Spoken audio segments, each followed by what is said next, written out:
Hi everyone. I thought in order to assist you put together your research critique that I would do a series of two screencasts that looked at critiquing a qualitative article and critiquing a quantitative article. And this is the one that critiques the quantitative article. The first thing that we would do in critiquing a research article is that we would go and check whether the article came from a peer-reviewed journal. Now, if you go and check my Oryx Web video that is also in the modules, you'll find out that I've already demonstrated and I know myself that the Journal of Advanced Nursing is in fact a refereed journal. So that's the first thing I would go and do. All right, so onto the actual critique. Now, you're going to do some things that are you're going to look at basically the same things in qualitative and quantitative articles, but because the designs are different, you'll be examining each design, and what you're looking to see is whether the authors of the study have actually applied the design or methodology they've chosen in a rigorous manner. Okay, so the first things we look at things like the title and the abstract. So when we look at the title, we're looking to see whether the title is congruent with what, say, the aims in the paper and the, what they wanted to do, the purpose of the research. So if we look here, it says, is the ventrogluteal site suitable for intramuscular injections in children under the age of 3? And the aim was to determine whether it is. So we can say, yes, they're congruent. So you would write a sentence to the tune of, the authors demonstrated that, the title was descriptive of the study, and the authors demonstrated that the aim and the title were linked, for example. Now then you would go on and look at the abstract, and you need to understand whether it has sufficient information about the stages of the research process, such as the aims, a hypothesis or research question, research approach, or they'll have used the word design or method or methodology, sampling method and how they got their sample, instruments if required, and their results or findings. Okay, and then on to the conclusion. Alrighty, so if we look at this here, it's again one of the more structured abstracts that you will find more commonly now. So it gives us information about the aim that we've just talked about a minute ago. The background, it tells us why they're looking at it, because there's little research-based evidence. Okay, then it goes on and gives us the design and the time period in which the study was undertaken. Here they tell us that they've chosen, their sample size was 142. Here is their age range. They selected by random sampling, and they'll tell us more about that in the paper. And then here is what they actually did. This was their data, these were their data collections, right? Then they go on and tell us how they analysed the data. So in the method, they should tell you how they analysed the data. The results should just tell you the results. Whoopsie doopsie. Right, so here it's telling us whether, the measurements, right? And it goes on to effectively say in the conclusion that the muscle is adequately developed and can be used. Okay, so the conclusion is again congruent to the title. Is it suitable?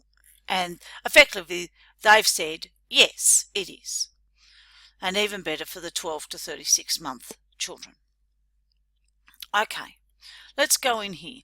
So a lot of the new journals have these very useful boxes called "Why is this research or review needed?" and that gives you some information about, study aim and purpose, and whether you think these are good quality studies, because I've had to think about these on top of that. And then they have these key findings and how should it use them in practice, and they're very helpful as a quick read to grab information.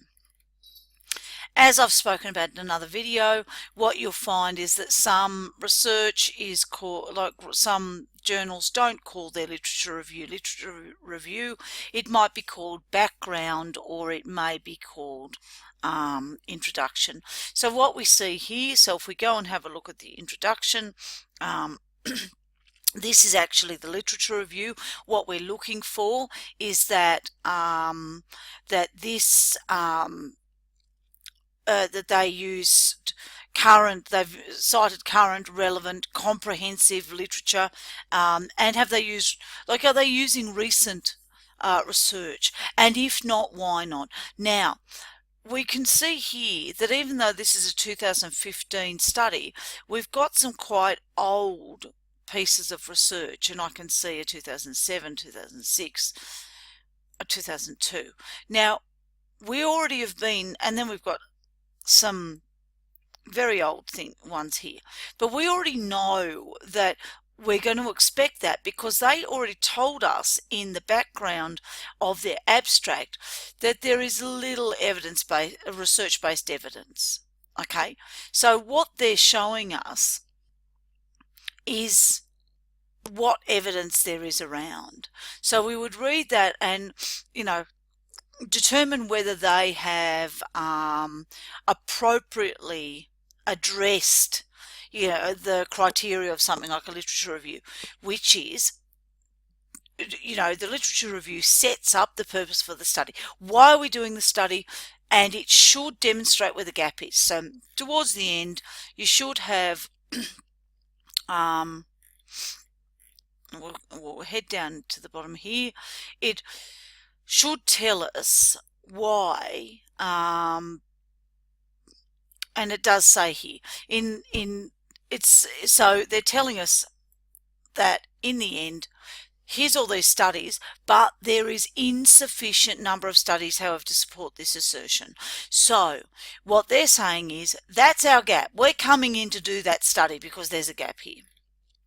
So they've then restated the aim, and they've given us that because we already saw that earlier. Whoops. And then given us the research questions. Okay. And there they are. And that's appropriate for them to be doing. So sometimes you'll find a hypothesis stated, sometimes you'll find that they have research questions. So that's important that that is said there. So sometimes, they use the scientific hypothesis or the null hypothesis, but more often you'll see, particularly in nursing journals, research questions. So is it indicating difference? Well, this is a descriptive study, so we're not looking for causality, remember? So we've got to remember that when we look at the research questions. Are they in line with what was stated in the aims and in the title? And that is, they seem to be. Are we able to use a ventrogluteal site for infants and toddlers? There, and you can have a look at the questions there, but effectively the first research question is almost a mirror of what the title is. Okay, the design has given us here, it's telling us descriptive study carried out between November 2013 and 14. We've already seen that. Now, we would expect to see a bit more detail about what that's actually going to mean, and we will find that out as we go along. So here we have the sample. So the sample needs to be well described, and it needs to be in line with the research method, which is why you need to do a bit of reading on, say in this case, if I were doing a critique on this, I would need to go and, work out what should be happening in a descriptive study. Okay, so they've used a convenience sample, was used to recruit 142 outpatients. Okay, now, so it tells us that they've used a convenience sample. Now, I think there's an issue here because it's saying convenience sample here, but I thought they said in the abstract that they used a random sample. Now, so that's interesting, and that's something that you would comment on. Because as a descriptive study, you wouldn't normally use a random sample. So a convenience sample is probably more appropriate, and it's interesting that there's that mistake that's been made. Okay, so you would comment on that. All right. They usually, the other thing in sample is you might you should see things about inclusion and exclusion criteria. So effectively it's babies and toddlers who came to the pediatric radiology unit, and they were included if they had good health and BMI was within normal range. So, and there they are, and the parents gave oral consent. Because it's a descriptive study, we're probably not going to get the power of the statistics, although that remains to be seen. And we certainly haven't got any information here about whether they did any power analysis to see what size sample they needed to do. So we would make some comments on that. Now, what did they do for data collection? Okay, well, what they did is they did some measurements. Okay, so you can see they've done some measurements here. Is this appropriate? Yes, it would be, because what they're looking to do is looking at the thickness of the ventrogluteal. So they're needing to use an ultrasound to check that. So that is entirely appropriate, and you would make a comment that the data collection was in line with the aims of the study. Okay, so they're going on and talking, they've defined these terms. Now that's good. Perhaps they could have done that earlier on in the piece of research, but it's good that they're doing that now. Okay, so now important, they have actually talked about ethics, and you should comment on that. Okay, all right, now data analysis, and sorry, I need to keep moving this. So they're giving us, so they're telling us what they're going to be, how they're going to be looking at that, and that is important. So if we whip up to the results here, you can see that they're showing us, they're looking at the different measurements of the different muscles, of the 3 different muscles they looked at, and so they're going through all of that. Now, is this appropriate for what the aims were within the constraints, the methodology? Absolutely. All right, so let's whip down here and have a look at. So they then have done a comparison here, and that's entirely appropriate.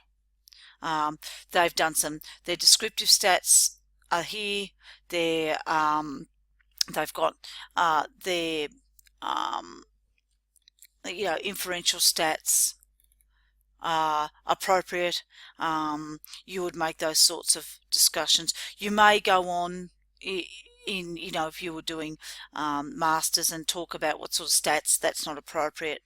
And then you need to look at the discussion. Now, is it appropriate? Is it in line? Does it, is it in line with what they found? And in this case, where we can see is yes, this, like things like the results of our study support the findings in the research as well. At the same time, another study reports. So they are, using the literature again, and they're using their results, which is the way that you are, expecting to look. Have they identified any limitations? We'll whip down here. Yes, they have. Certain limitations, that's important.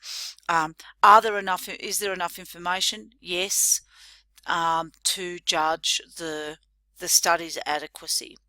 There also might be things about further study.